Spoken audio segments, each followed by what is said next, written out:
Yo, this episode of Bass Freaks is brought to you by Dunlop Super Bright Bass Strings. Dunlop Super Bright Bass Strings put your sound front and center with a bright yet musical top end, balanced fundamental, and a warm low end. Designed from the ground up to fit the vision of what a string should be, Super Bright Bass Strings provide a superior response that allows the natural voice of your bass to come through. Made in California at Dunlop headquarters, go to jimdunlop.com and check out Super Bright Bass Strings.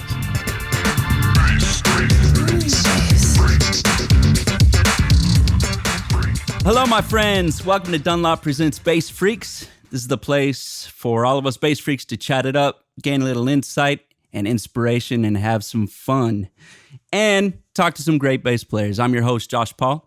Today, we welcome Mr. Paul Turner. Paul, how are you, man? I'm very well. Thank you for having me, Josh. And I'm glad to be included in the collection of bass freaks. I think you are a bass freak, 100%. Wouldn't you agree? Well, yeah. I don't know. I've been called a freak a few times, but a bass freak is nice. Yeah, that feels cool. I like to be called a freak now and then as well. But anyway, that's another show, I'm sure. Dude, so you're with Jamiroquai. Mm-hmm. How long have you been doing? It's been a while. Yeah, I joined at the beginning of 2005. So okay. That has been a while. 15 years. 15 years, including, the land that the year that time forgot kind of thing. But yeah, so since 2005.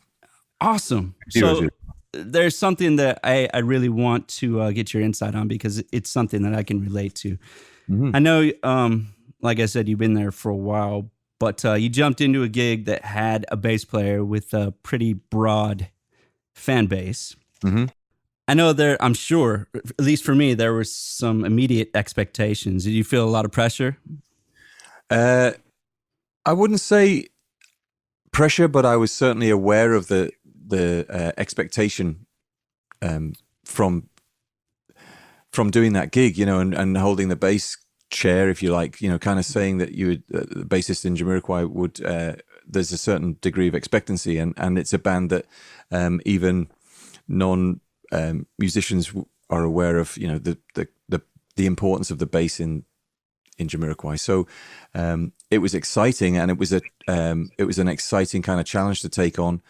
I didn't really say, I wouldn't say I kind of felt overly pressured, but I was aware of it.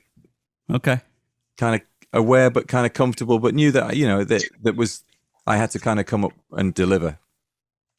That's awesome. How did you approach the gig initially, from where you were coming from? Well, I didn't know anybody in the band at that time. I'd been in bands with a couple of people who'd kind of been peripheral members, horn section members. I'd been in bands with guys who'd played sax or trumpet with previous incarnations of Jamiroquai's horn section.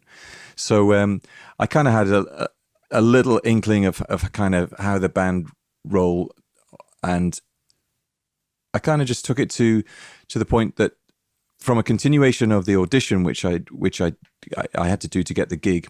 I say it like that because not all gigs that I've done have required an audition. Most of the time, it's been on a recommendation, and this was still a kind of recommendation because there was a bunch of people. There was 20 guys in total that did over 2 days of auditioning.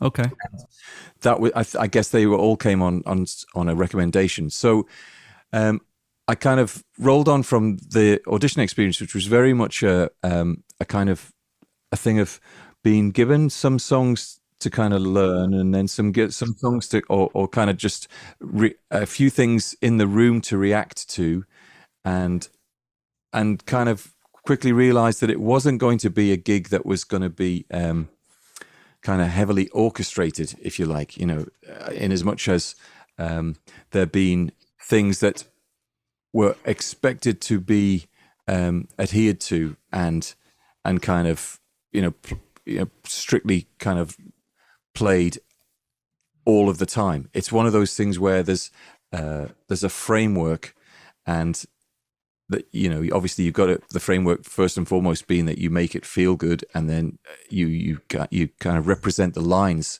and you represent the tune, and you kind of you're part of the the whole thing to make that particular moment feel right. But it's definitely like that, rather than it being like a situation where it's all about making it sound just like the record or just like a particular version that Jay might have decided to do, which has been the case on a lot of other tours that I've done over the years.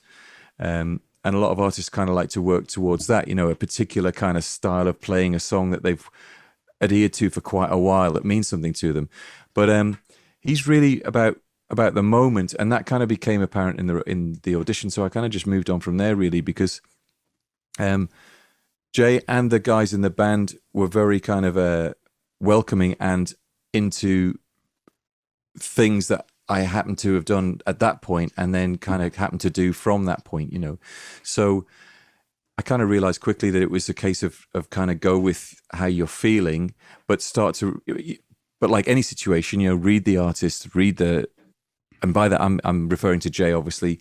Read the way the band is going, and I had a lot of experience in doing that. I'm used to kind of looking at a singer and being able to kind of read their body language and work out what it is they want that's going to make them kind of feel right. And you can see that from the way somebody's standing, holding their shape, singing, whatever. But just kind of knowing how to kind of help and be involved in making it all feel right, without being so focused on who or how or what was played before. Got you. That's really so many important points. So you were kind of able to make it your own, right? To a degree, yeah. I mean, there's always with anything that I've done, I've always enjoyed kind of honoring to a degree what's been done before, at least being aware of it, And so if we're doing a tune, I will always make sure. I'm pretty much kind of aware of how how all of the songs go and how most of the the versions of those songs have been done. But it's just a case of kind of making it work at that particular moment, because Jay will always kind of have little things that he's feeling at that moment, and things change all of the time. Little sections change, so it's just a case of reacting, and I'm kind of happier doing that anyway. It feels really nice being able to kind of be in a situation where the band is kind of perceived as being that tight, but is actually loose. It's a kind of an interesting feeling when you're doing that in a big pop situation, or I say like a big commercial, on a big commercial stage, because those kind of situations usually happen in a more of a kind of an improvised smaller jazz gig setting, and so to be doing tunes on a stage, with say 20,000 people watching, when you don't know how you're going to end it, or you maybe never done the tune, or you maybe never played the tune with the band before. That happens. It doesn't happen so much because I've played most of the tunes, but that happened a lot in the first year. We'd just call a tune either on the way to walking towards the gig, or sometimes on the stage, and I quickly realized that it was all about just kind of having it feel good, and Jay being happy, and you know what, the plane would always land and everybody would get off and it would be cool, and he'd usually be the one kind of saying how much fun it was, even if I was kind of thinking, well, tomorrow I'll make sure I check that bit, and he was like, it sounded great. Feels good. Yeah. Feels good. And that's kind of reassuring. It's nice. And really it's, I think it's the way that he remains kind of fresh and kind of into it and excited, and it's like that for us as well. There's never any moments of kind of getting 3 months into a run of dates and kind of thinking, starting to wear a little thin, which I've played with lots of fantastic artists, where you do kind of get to the end of a tour and you kind of almost kind of thinking, well, I could do with a bit of a break from playing these songs. I never really feel that from playing the Jamiroquai set, because it's just always so exciting. And when it doesn't, if it's not exciting, he works that out anyway, and it gets thrown up in the air, and we do it a totally different way. I was going to ask you about that. How do you keep it fresh? I know after, like you said, 3-month tour, playing the same songs, generally the same way. How are you vibing to try to keep it as cool as possible? It doesn't happen that way, first and foremost. So that would be the way it often happens with other artists, but we generally don't work to a set list. Usually the set that's on the floor is the list from the show before, or if Jay has asked the tour manager to print up a show from, he might say, oh, print up that show from that festival 3 weeks ago. What was the set list? And the tour manager will come in, and then that'll get handed around the room, literally just before we're about to walk to the stage. And he might just go, hey, what did it start with? Oh, yeah, right. Well, we'll do that, and that. And then I'll start calling some. And so it's like that. And it will be like that because he wants to feel fresh. He wants to read the audience and kind of go with how he's feeling. And it's always kind of quite reactive, in as much as there'll be moments throughout the show where Jay will turn and point at people if he hears something that he likes, or if he just wants to hear just some drums, or if he just wants to hear just bass or bass and drums. He'll kind of do it almost like it's a DJ hitting, like doing a remix. That's awesome. He'll kind of point at people and just, if he hears Rob do a little wah riff or something that he likes, he might just kind of leap over to Rob's area, point at him, and then point at a few other people to kind of stop or break down a little bit or something. And then that might work out really cool.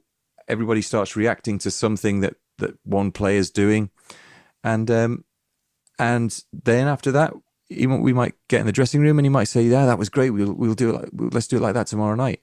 And of course it will start off like that, but morph into something different. And so things kind of just morph from one little kind of improvised thing to another. But it's almost more like a remix style of improvisation. Very cool. So he might hear a little thing that Derek does on the drums, or I do on the bass, or Shola does, literally like that. Or he might turn around and say at the beginning of certain songs, which may have a particular piano intro or guitar intro, and he might just throw it in the air and say, let's start with bass from the middle 8 or something like that, which would, the bridge section, we'd call it the middle 8. Or he might say to Rob, oh, you let's play the intro on guitar instead of piano. And he'll do that at the moment on the gig, on the festival. It won't be like a pre-arranged thing. Yeah, that keeps it really exciting, and well, that's keeping you on your toes, right? And it is, yeah. And also that's, I think, the reason why we don't have anything on track, and he's dead against that kind of thing. He likes the vibe of the interaction of, he's constantly. It's all live.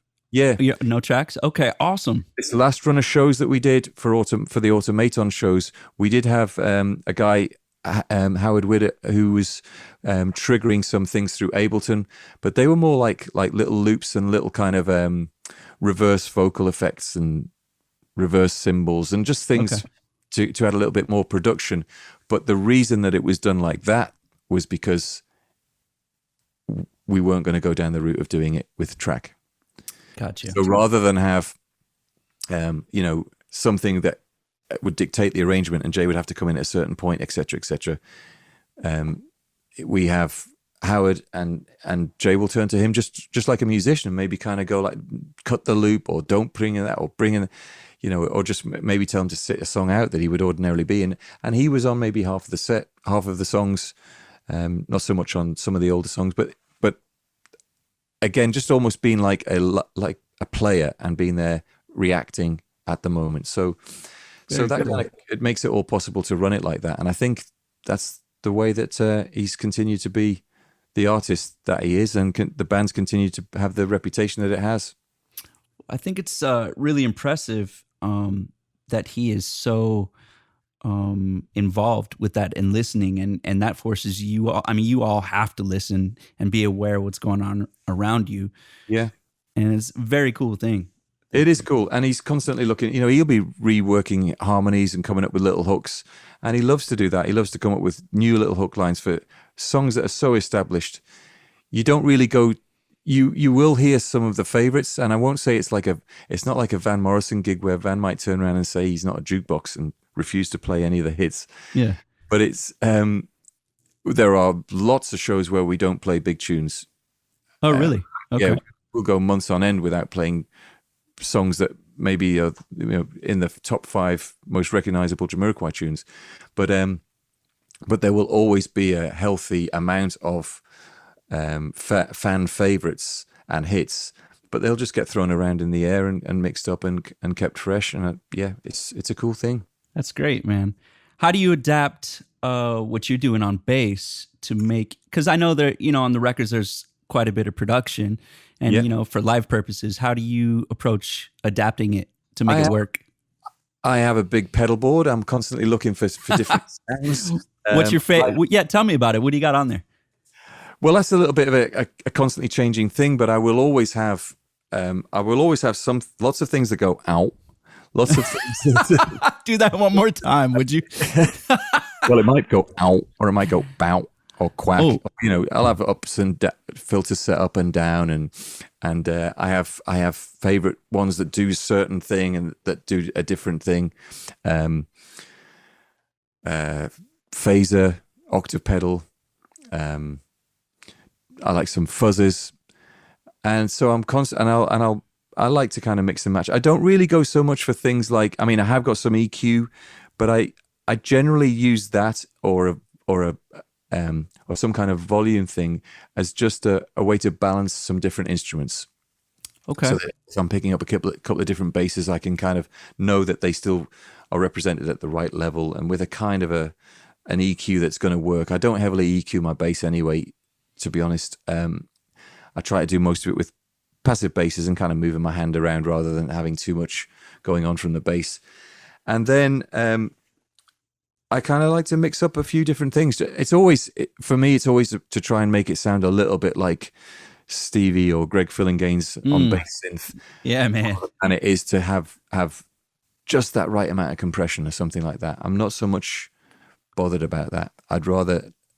I generally don't want any compression, and I'd rather just kind of go and try and get the tone that I think works for the house and that works for the stage. And then if I'm going to hit an effect, it's going to be because I want it to sound super thick or washy with a phase or a flange or something like that, so that it sounds noticeably affected. Okay.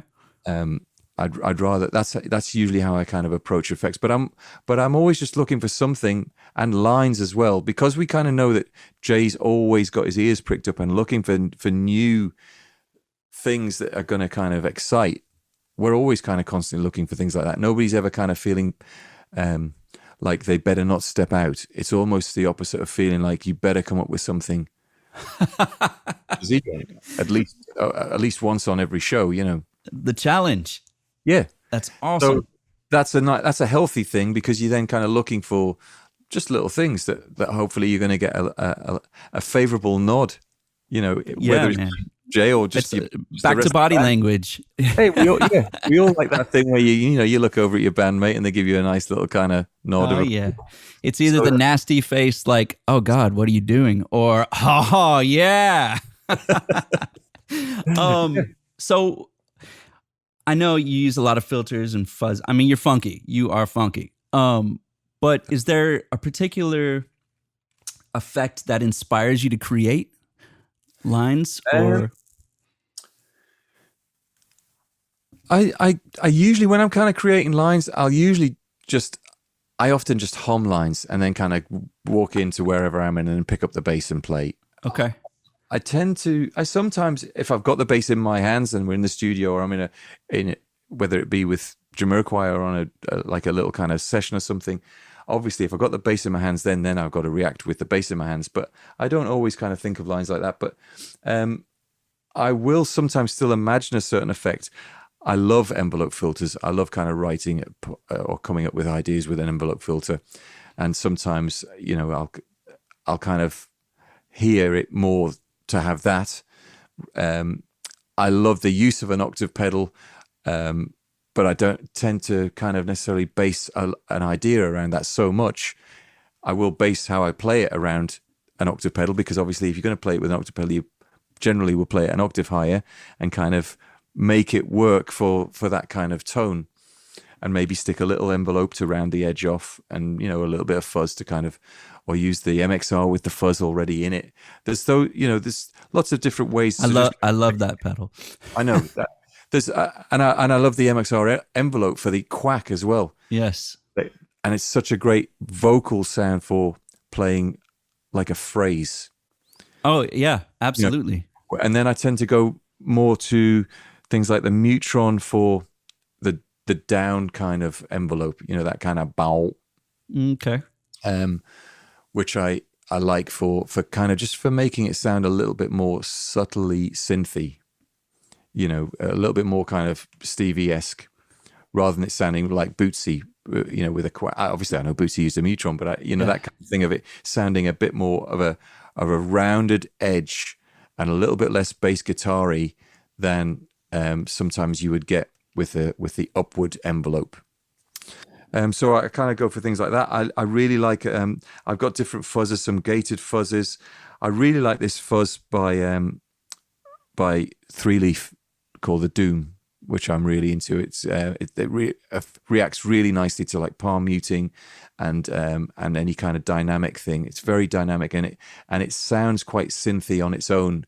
And I find that then if I put that with an envelope or something, it really reacts well. But it's cool to have these things because I think you kind of dip in and out of what you're kind of favoring. And even my pedal, it's never a kind of a constant thing. There's always some pedals that are loose in the trunk and we'll swap things over. Very cool. I carry a Deep Impact all of the time. Those old. Oh yeah. I used to have one of those years ago.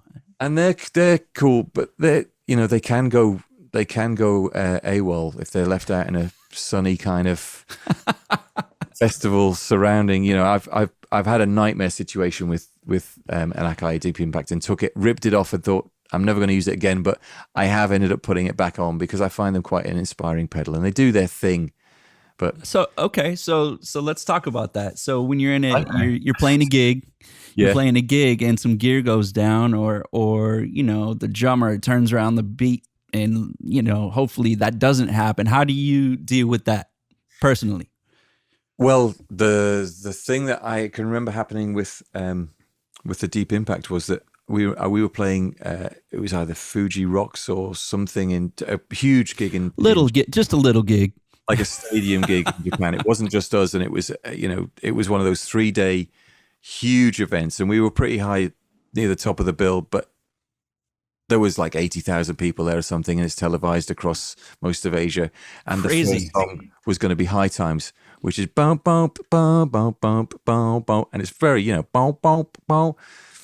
So I had the Deep Impact set up, and I'm comfortable, and you got to come in strong. But on this particular occasion, it was strong and wrong because it just didn't.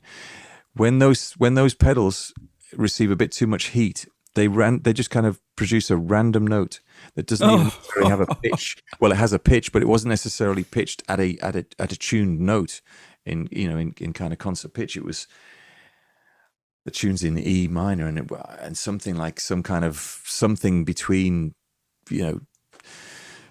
D and C sharp came out or something. Oh my goodness! Well, yeah. What was the look? What look did you get then? Oh man, nobody needs to look. My head was buried in the pedal board, trying to kind of see through the sweat pouring down my eyes. I just quickly hit a Mutron and a fuzz, but it was just like rather than going bow bow bow, it would just and then going to different notes. It was just like bow bow bow bow bow. Which isn't comfortable. Oh no! That's why the pedal went in the trunk and probably. How did you recover? Oh, I don't know. Well, you do, don't you? But you're immediately kind of thinking, can I just kind of put up some disclaimer hung behind me explaining this in Japanese before we continue? You know what? You just got to stand there and look like you meant to do that. And I think it was quite clear that it was quite clear by the fact that the bass tech, guitar tech came legging it on the stage, realizing something was wrong, and there was enough attention to realize that it wasn't me, Yeah. But sometimes those gear malfunctions can kind of throw you. The worst one for me is always a self-inflicted one, which I do occasionally, which is forgetting to unmute the tuner. The tuner. Oh my gosh. Oh, thank you, darling. Yes. Yeah. So. Sorry. Cheers. No, hey, I got a coffee. Cheers. Bass and my lovely wife bringing me a nice beer. Cheers to that. So listen, there was a portion of a tune in one of the last tours that I did where it's this huge open drop D note, and it's the first note of the entire show, and it's a big downbeat, and I stand up there like a rock star and I slam on this drop D and nothing happens. I left the tuner on. Embarrassing because I'm standing up there like I own the stage. Yep. Solo, and nothing is going on. I'm like, oh, gosh. Like you do I always kind of do a bit of a comedy walk when I've done something like that, because it's, like when people kind of raise their, I think of like Chuck Berry, who I know used to do this thing, because I did a tour about 30 years ago where I was in the band opening for him on a tour, and we used to see the way he used to just say to the pickup bands, he did have the same guys working with him through that tour, but they had only kind of met him on the sound check on the first gig, and his whole thing was, when I do this, and he would stamp, you start, and when I do this again, you stop. That was the rehearsal. So, I kind of always imagine somebody like Chuck Berry kind of lifting his leg and kind of doing this huge kind of action with his guitar. And I think that, like when you kind of like, you have those moments like you just mentioned, you just kind of come in really strong and have this big impact that only bass can do, and you kind of do that, and then nothing happens. The only thing you can do is to carry on walking. So you kind of go... Just keep walking. For everyone that can't see what just occurred, Paul just got up in his rock star stance and walked and just kept on walking. You just have to make out that it's some kind of John Cleese walk. Yeah. Just kind of keep going across the stage. But we've all done it. I'm sure everybody's done the old forget to unmute the pedal. But yeah, I've also done it with the volume control every now and then as well. Yeah, it's a night. Though that one is a nightmare. Yeah. It's just such a simple thing, and you generally then you kind of I would always make sure that I kind of wait another 4 bars or another 8 bars, something that's going to make it sound intentional. Right. But of course, you know the whole time that you're doing that, and you kind of you know that the singer and everybody else is going to be thinking, has he just forgotten to come in, or what? And you I meant to do that. Dude. I'm just trying to make it look like it's an 8 bar. I thought you wanted to keep this fresh, man. Cool. What kind of basses are you rocking? I know I swung my 66 jazz bass out in front of you then, which has always been my go-to for certainly since I started doing the Jamiroquai gig. I had that bass before that. I bought that in New York in 20th Street Guitars and used it that night. Oh wow! Garden. So it's kind of got, and it's got a little bit of. It's a cool thing because the pots. When I got home, I remember taking it all apart and kind of, just to kind of look at things. And the pots are dated the week I was born. So it was meant to be. It was meant to be. But I still, I'm still playing my Stenbacks all of the time. I have two Stenback 5s. Those are beautiful basses. Yeah, incredible, really, really incredible. I know that I'd done some little interviews and things over the years where I'd always said I kind of thought it was a cool little soundbite as well, because I was so sure of my feelings on it, having done years of kind of testing and kind of looking for different instruments and having some beautiful 5 strings. I've had some great guitars over the years, but I always felt like it was a little bit of a compromise. And whenever I went back to my jazz bass or my 60s P bass, I kind of go, no, this is how notes are supposed to sound. Just that different kind of fundamental. But the Stenback seems to have that. And I was always saying 4 is better than 5 and old is better than new. End of story. That was your rule. Okay. I knew that was what worked for me. That didn't mean that if I went to see, Anthony Jackson or Richard Boner or somebody who plays a 5 or 6 string bass, I wasn't going to be loving their sound. It was just that was how I felt bass worked for me, and that the way that it resonated and the way that the notes worked.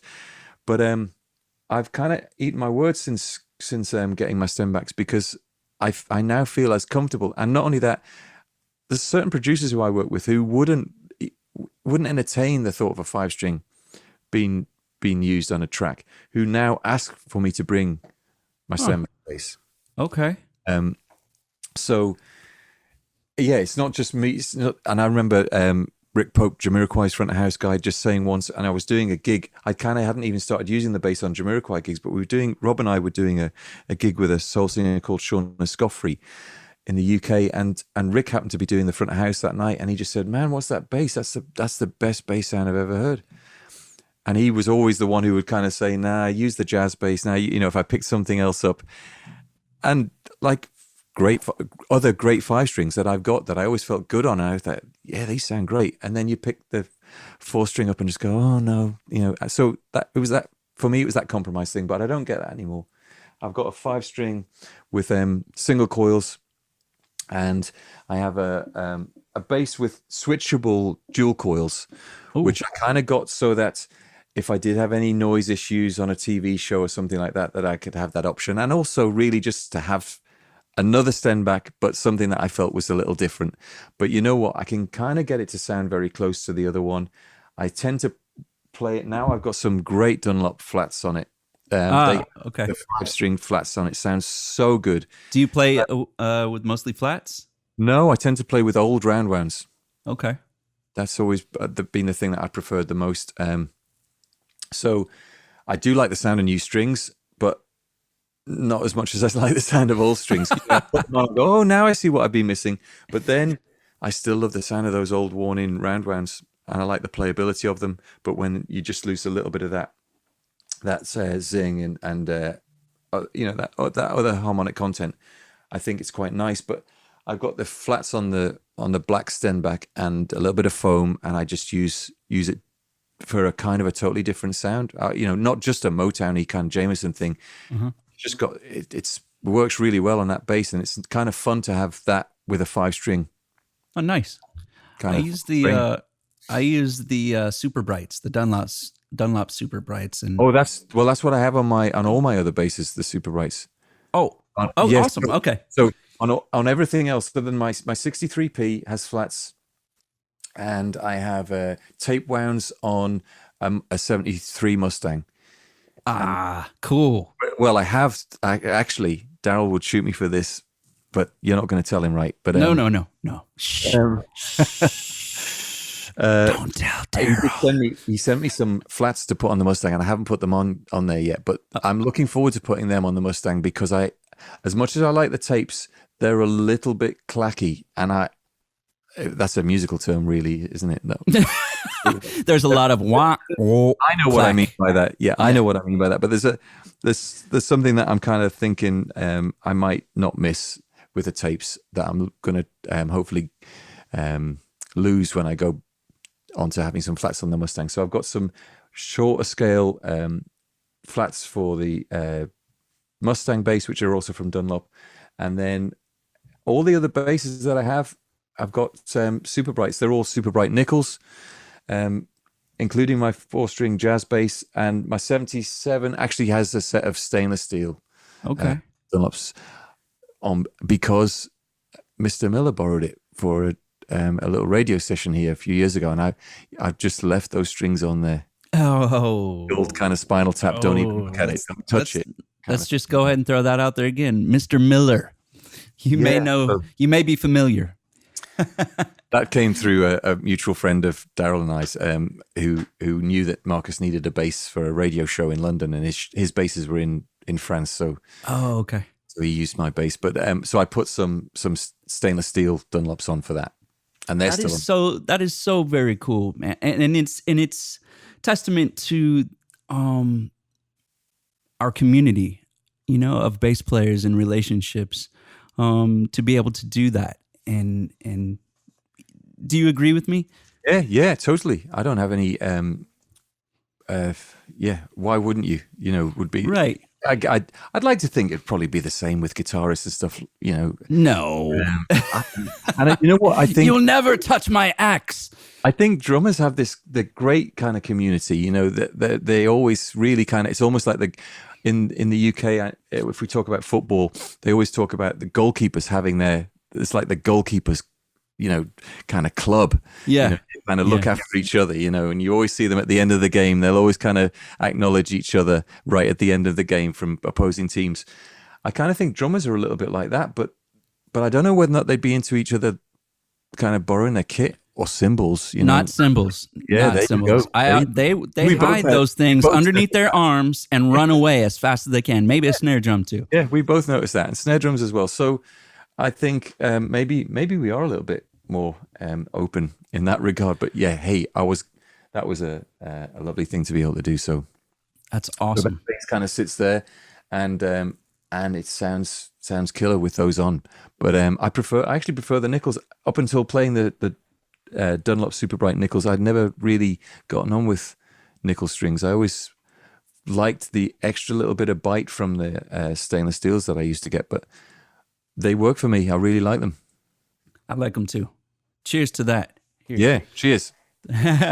Let's talk a little bit. Let's take the time machine and go backward a little bit. How'd you start playing? I started playing in my early teens, or maybe 12, 13, when my friend was given an electric guitar.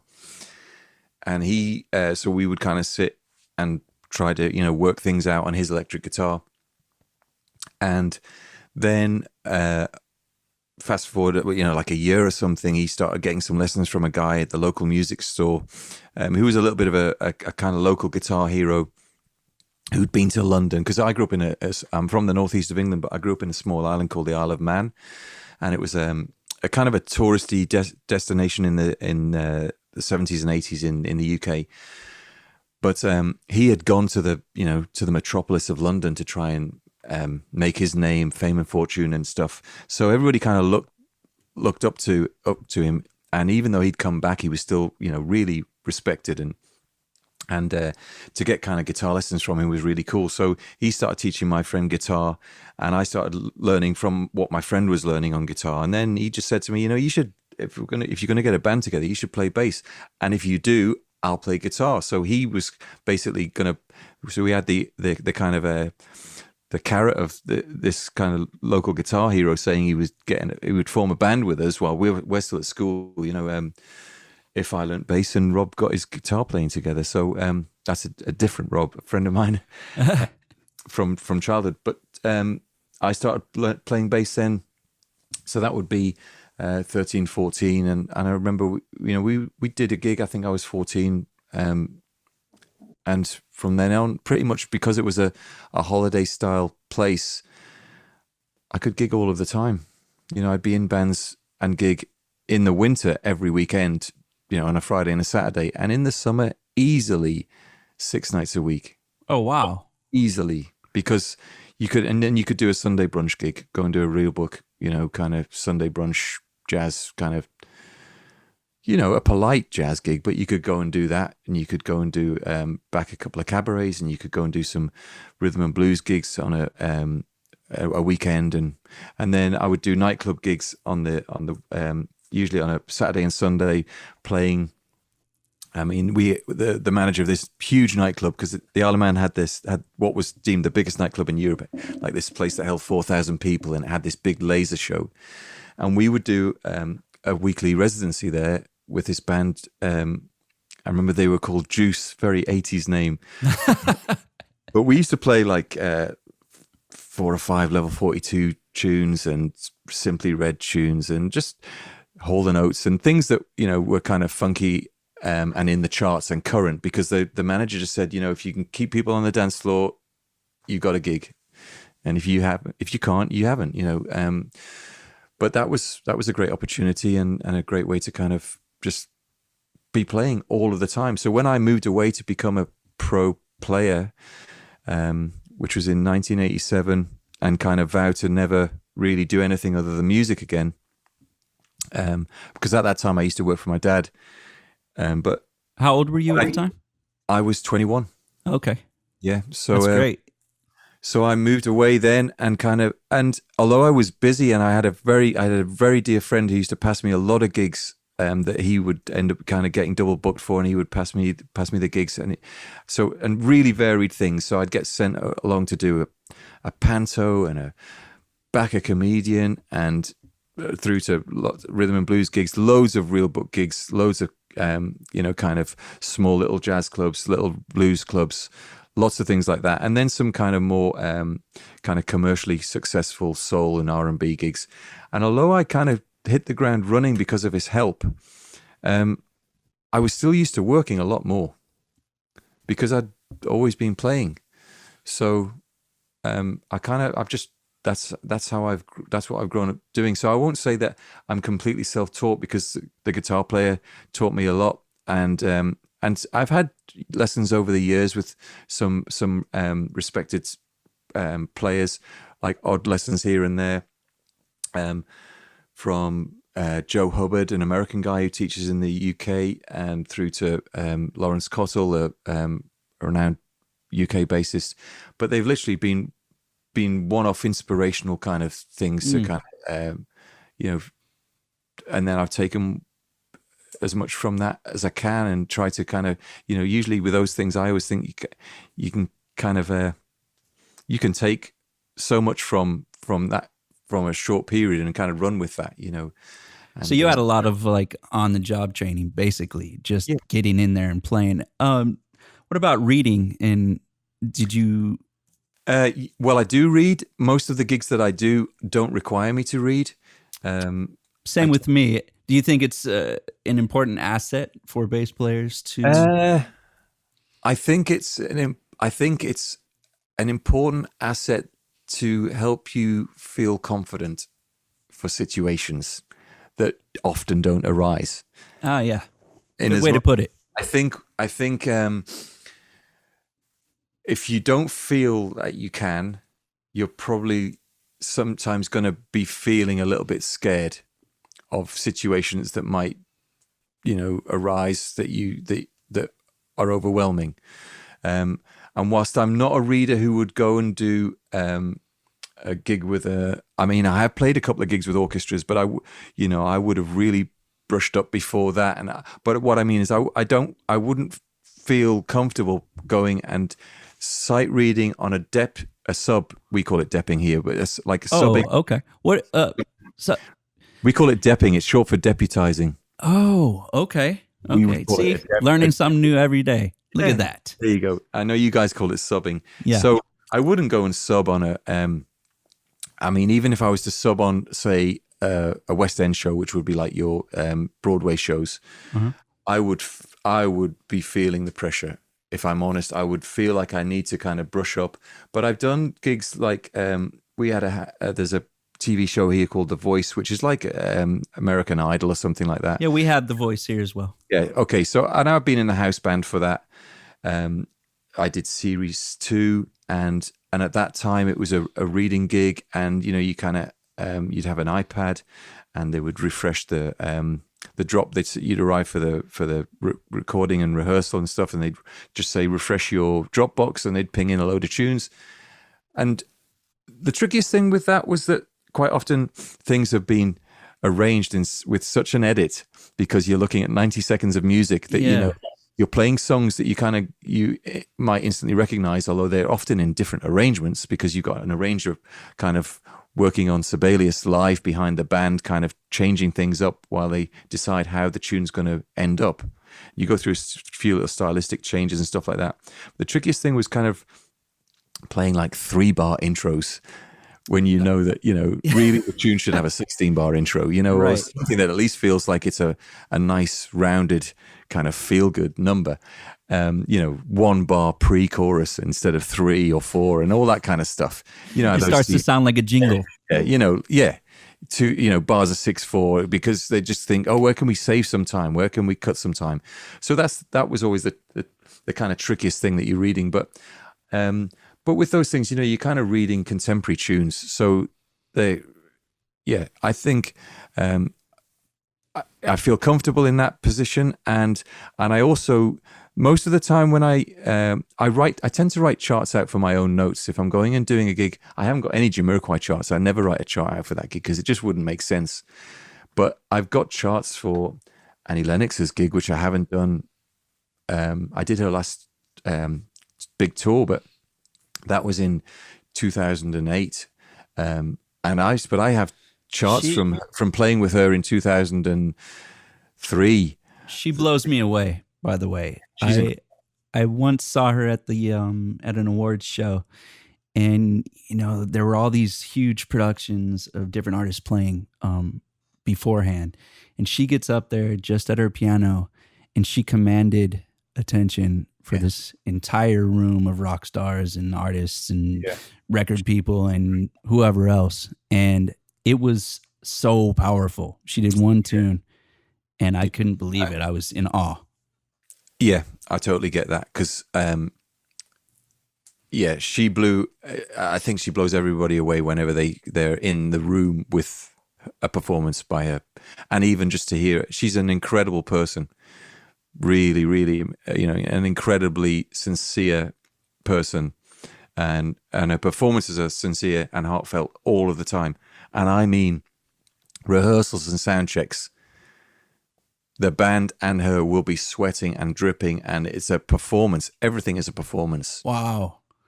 I don't mean as in an insincere performance. I mean, it's heartfelt to the degree of it being that way. And is it planned that way, or is it just turn out that way? It just can't be any other way. Right. That's how she sings a song. That's how beautiful. She goes into any particular moment. And I did the first tour that she felt confident enough to play piano on. And I can remember, kind of charming insecurity of playing, but you still kind of realize it was still just so awesome, because she can accompany herself on the piano more than adequately, but it's just the emotion with which she puts all of these things over, and great songs and amazing voice, and and she'd be kind of saying, I need to practice. But yeah, she's an incredible performer. But I have charts that if I'm learning a set, I will generally chart things out, especially if it's somebody who I think, well, I'm looking forward to playing these tunes with them, but I don't know when I'll play them again. Maybe, and then you get the call 2 years later. So it's handy to go and grab the file and have all those charts like that and kind of be able to know what we did and what the record did and stuff like that. So I will notate those things. I'll write full charts for things like that. And I'll kind of think that's a really good way, a bit like, writing lines when you're at school, if you've done something wrong, it goes in your head, standards. Yeah, it goes in your head. So I think half the time just writing something out, it helps you memorize it. But I kind of use reading or being able to write charts more for that than I do for reading on stage. Okay. But, I have done quite a lot of gigs reading on stage, but not so many. In fact, I tell the last few years I've been playing with a French production, which I know Lee Sklar was doing before me, which was kind of lovely to realize. And Rob Harris was doing it both with Rob Harris, the guitar player, and Jamiroquai was doing it with Lee Sklar, and has continued to do it with myself. And I read on that gig because it's a gig that has a string section, a lot of choral parts, and it's almost like a classical rock gig. So I have an iPad on that and a Bluetooth page turner, and I read that gig because it just works for that gig. But yeah, so that's usually, but I actually feel that it's beneficial to me because I don't feel like I'll kind of, freak out if somebody puts a part in front of me. And I think most of the time I'm not in that position. I don't get called to do those kinds of things. I get called to come up with an idea and play it with some feel. And I'm not saying that I'm the only person that can do that, but what I mean is that would be why I would generally get called. Okay. So that's what I usually go and do, and kind of come up with a part and a performance that kind of feels right at that time, rather than somebody going, "Oh, this is what we want you to play." Right. Okay. It doesn't usually happen like that for me. So understood. Yeah. So are there any tracks that you've done that you look back and think like, damn, man, I killed that one, or any of your favorites that you've done? Well, we've all got kind of like a little bit of a self-critical kind of, thing at the back of our head that doesn't allow us to think that confidently, or certainly I do, but but I'm kind of hopefully. I think we've all got it a bit, haven't we? But there's tunes that I'm kind of proud to have been involved in, and I think I would probably have to say Runaway is one that springs to mind because it's a tune that a lot of people kind of play on YouTube and stuff like that, and because I was the bassist on that, it has a nice, memorable, hooky bass line, and I'm not, for instance, for 1 minute saying that that it's something that other people can't play, because it's a nice, catchy bass line, but it's very playable. But I like the fact that it sounded nice, the bass sounded nice, it sits nice and up front in the mix, and it was a tune that we still play quite regularly. So I'd say Runaway is a tune that I'm kind of I allow myself to feel good about. It's a great line and memorable. Thank you. Can you tell me about the session? Yeah, I used my 64p bass, which I don't have anymore, but it was a Candy Apple Red 64p bass. It really had a really lovely neck, and I kind of went off the color a little bit just because I felt that it wasn't my kind of thing. I've always played white basses, and I like kind of blues and the things that kind of look. I've had pink basses and yellow basses and stuff over the years, but the red thing. Wait a second. You've had pink basses and yellow basses, but the red thing is just too offensive for you. It reminded me. This is going to sound funny because it reminded me of the Shadows, Cliff Richard and the Shadows, and 2 years ago I played with Cliff Richard, and he's a legendary British singer from the Awesome. 60s, but he's had hits through the 60s, 70s, like every decade. It's Sir Cliff Richard, and he's very, very known in the UK. I don't think he had any big success in the States. Probably did in the 70s. In fact, he had a tune called Devil Woman. She's just a devil woman. In the 70s. I think that was a big hit over there. But, this guy he's in his 80s. And I was very honored to play with him and do some shows with him a couple of years ago. So I don't want to make it sound like I was thinking, oh God, it looks like the Shadows. But they all wore the suits and did the little steps and stuff like that. And I just kind of felt, it looks a bit like the kind of thing my dad would, so I kind of didn't feel it at the time. Now I really wish I'd kept it, because I'm kind of into that kind of color a little bit more. But I got rid of that bass, but I still kept the strings. I've got the strings on.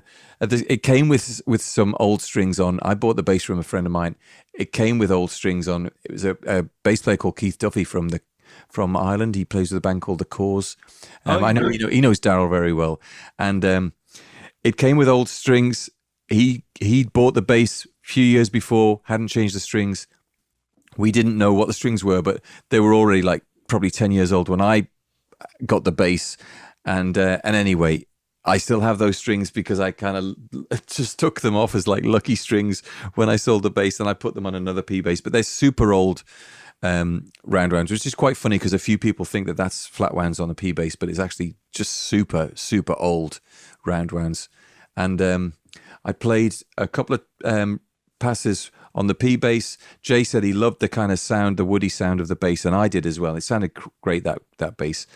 It was recorded it wasn't put through an amp or a fancy preamp. It went into a Focusrite. What was the pre? Well, it went into a Focusrite pre, and that was it. And we then also did a couple of passes with my Music Man Stingray, a 77 Stingray, just because he wanted a bit more punch. And in the end, we favoured the character of the P bass for the verse, because it has a lot of woody P bass kind of character, and then the Music Man, which kind of punches through on the choruses. So we took all the choruses from the pass on the Stingray and the verses from the pass on the P bass, which kind of works for the record, and I think it sounds cool. So I like to kind of think of that as being a reference track. There's been some others. I like Fast Persuader off the recent off Rock to Slice Star, and off the recent album, favorites of mine are Vitamin and Summer Girl. But there's there's, I sometimes just dig tunes just because I like the way that the whole vibe of the band is, or the whole song. I don't, I'm kind of, I'm honest when I say that I'm not that bothered about getting my chops out, but at the same time I enjoy it. We all like to kind of feel like we're kind of getting to kind of play, but I can quite happily stand and play just big fat whole notes behind a singer singing a great song. If the singer's really singing a great tune and it's put over in a sincere way, and the band is just being supportive and it's got a beautiful dynamic, I'm in my element. I love that.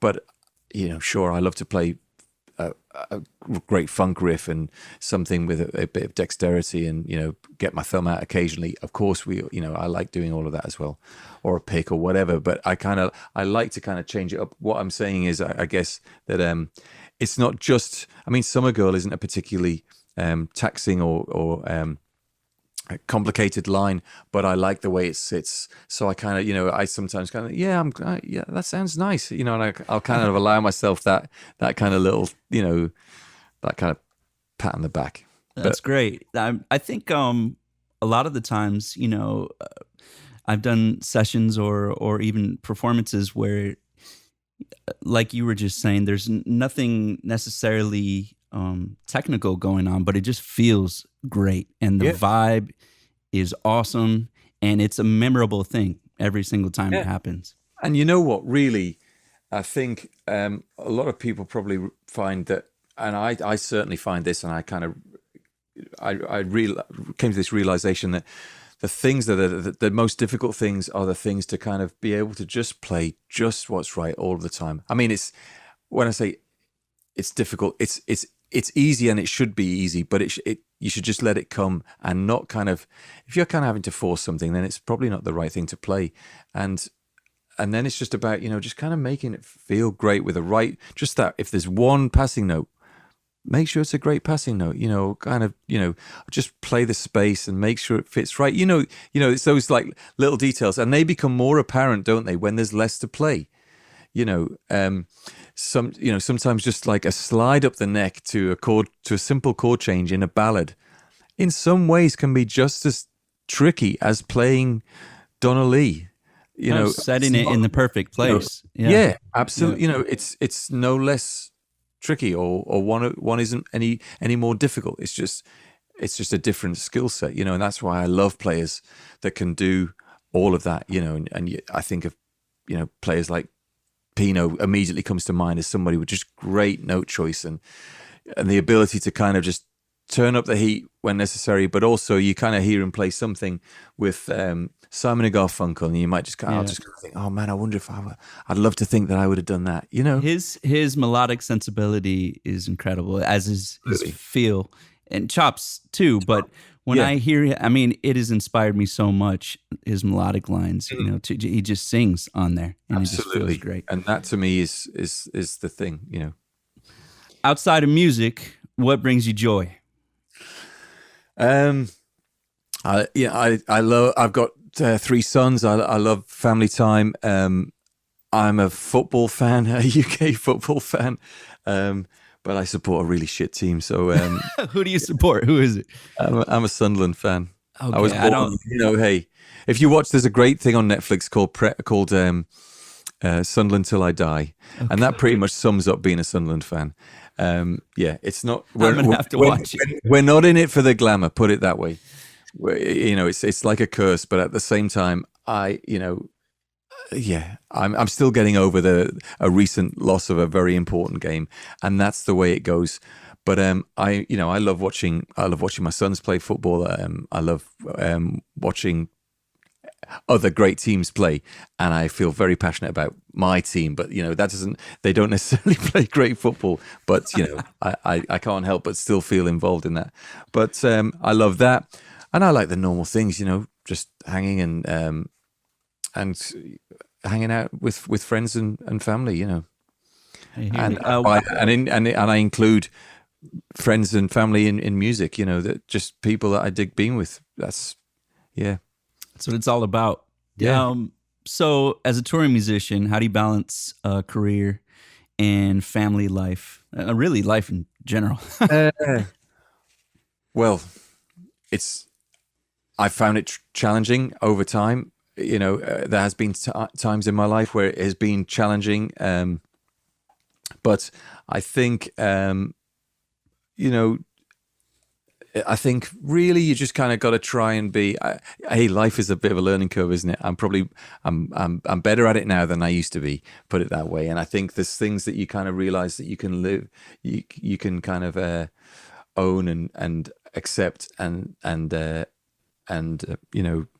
feel were justified, and then other things that you kind of realize you shouldn't have done, or you feel ashamed of, or and you kind of learn from the mistakes and you kind of move on. But I try to balance it as well as I can, and I've always tried to kind of enjoy downtime as much as I enjoy work time. And so if I've got free time, I try to make sure that we take a vacation and enjoy that. But it's funny sometimes when you come back from a tour, you've really enjoyed being on tour, but you can't wait to be home. And of course, your partner and your family might be dying to get away from home, Exactly. That has happened so many times. Yeah. Yes. They're stuck at home and you're out traveling the world. And the last thing that I want to do is go anywhere except for my house. Yeah. And you might think, they might be saying, hey, let's go and have a great night out. And you think, well, the only thing that's better than a great night out is a great night in. Well, let's just stay in. It's like they might have been staying in for weeks and weeks. But I think everybody probably has their own formula, and I'm not going to try and pretend that mine's any better. But I just try to kind of keep it honest and